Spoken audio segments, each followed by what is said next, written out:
নমস্কার বন্ধুরা, কেমন আছো সবাই? আশা করি সবাই খুব ভালো আছো। চলে আসলাম আবারও তোমাদের সাথে নতুন একটা রেসিপি নিয়ে। আজকে বানাবো আমি বিস্কিট, আর এই ঘরে থাকা কিছু অল্প উপকরণ দিয়ে তোমরা তৈরি করে নিতে পারবে এমন সুস্বাদু বিস্কিটগুলো। আর এই বিস্কিটগুলো খুবই খাস্তা, দেখতেও যেমন সুন্দর, খেতেও কিন্তু দুর্দান্ত। চলো তোমাদেরকে দেখাই কী কী লাগছে আমার এই বিস্কিটগুলো তৈরি করতে। আমি এখানে নিয়ে নিচ্ছি একটা ডিম, আর ডিম থেকে কুসুমটা আলাদা করে নিচ্ছি, কারণ আমি কুসুমটা পরে ব্যবহার করব। আর এখানে আমি ডিমের সাদা অংশটা রেখেছি, আর এই সাদা অংশটা দেখো আমি কুসুমটা সরিয়ে রেখেছি। আর এখানে সাদা অংশের সাথে আমি এখানে নিয়েছি হাফ কাপ চিনি। এখানে আমি চিনির সাথে এখন দিয়ে দিচ্ছি 4 টেবিল চামচ সাদা তেল, আর দিয়েছি স্বাদ মতো একটু লবণ দিয়ে ভালো করে আমি এগুলোকে ফেটিয়ে নেব। দেখো ভালো করে আমি এগুলো মিশিয়ে নিয়েছি। আর এতে আমি দিয়ে দিয়েছি 1 কাপ ময়দা। 1 কাপ ময়দার সাথে 1 চামচ বেকিং পাউডার পারফেক্ট। আমি এখন এগুলোকে মেখে একটা ডো তৈরি করে নেব। আর দেখতে পাচ্ছি আমি এখন আমার ডোটা কিন্তু পারফেক্ট হয়নি, আমার এখানে আরও কিছু ময়দা অ্যাড করতে হবে। সেই জন্য আমি এখানে নিয়ে নিয়েছি আরও হাফ কাপ ময়দা।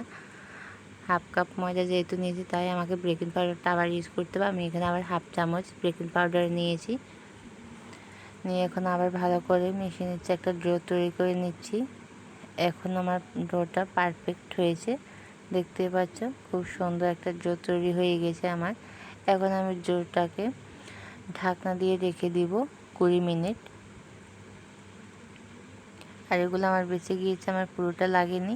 আর আমি 20 মিনিট ঢেকে রেখেছি। 20 মিনিট পর এসে আমি হাতে একটুখানি তেল দিয়ে এখন আমি বিস্কুটগুলো তৈরি করে নেব। তো আমি বিস্কুটগুলো গোল শেপে তৈরি করব। তোমরা চাইলে তোমাদের পছন্দ মতো যে কোনো ভেবে তৈরি করতে পারো।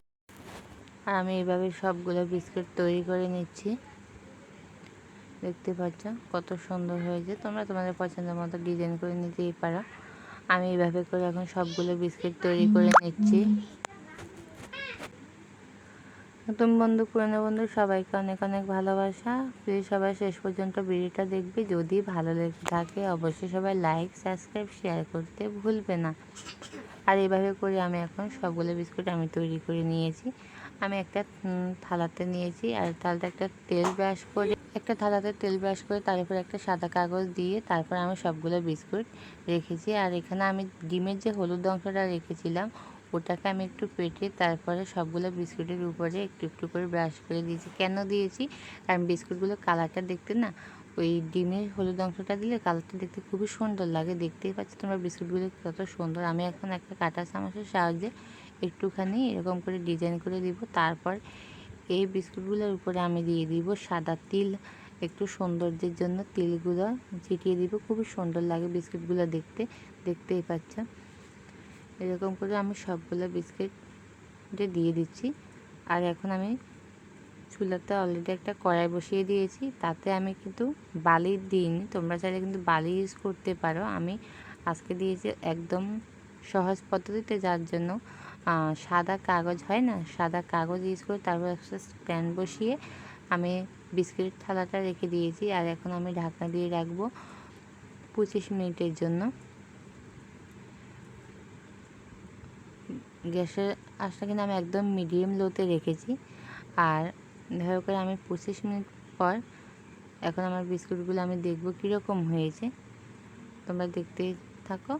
আর দেখতে পাচ্ছ আমার 25 মিনিট পর চলে এসেছি। আমার বিস্কুটগুলো কত সুন্দর পারফেক্ট আমার বিস্কুটগুলো তৈরি হয়ে গেছে। এখন আমি সবগুলো বিস্কুট নামিয়ে নেব। যদি তোমাদের ভালো লেগে থাকে অবশ্যই কমেন্টে আমাকে জানাবে। আর এরকম নতুন নতুন রেসিপি পেতে অবশ্যই আমার চ্যানেলটা সাবস্ক্রাইব করে রাখবে। দেখতেই পাচ্ছি আমার বিস্কুটগুলো কত সুন্দর। এখন আমি সবগুলো বিস্কুট নামিয়ে রাখছি। দেখতে পাচ্ছি আমি সবগুলো বিস্কুট নামিয়ে রেখে দিয়েছি। তোমাদেরকে একটুখানি ভেঙে দেখাচ্ছি বিস্কুটগুলো কত খাস্তা ক্রিসমি হয়েছে। তিলগুলো দেওয়াতে না খুব সুন্দর। আর দেখো ডিমের হলুদ অংশটা ব্যবহার করেছি বলে কালারটা দেখতেই পাচ্ছ কত সুন্দর হয়েছে। এরকম করে দাও, একটা বিস্কুট ভেঙে দেখাচ্ছি কীরকম হয়েছে, ক্রিসপি দেখতেই পাচ্ছ, খুব সুন্দর। দেখা হবে বন্ধুরা আবারও নতুন কোনো ভিডিও নিয়ে। ততক্ষণ সবাই ভালো থেকো, সুস্থ থেকো। আর এতটা সময় আমার সাথে থাকার জন্য সবাইকে অনেক অনেক ভালোবাসা। আজকের মতো এখানেই রাখলাম, টাটা সবাইকে।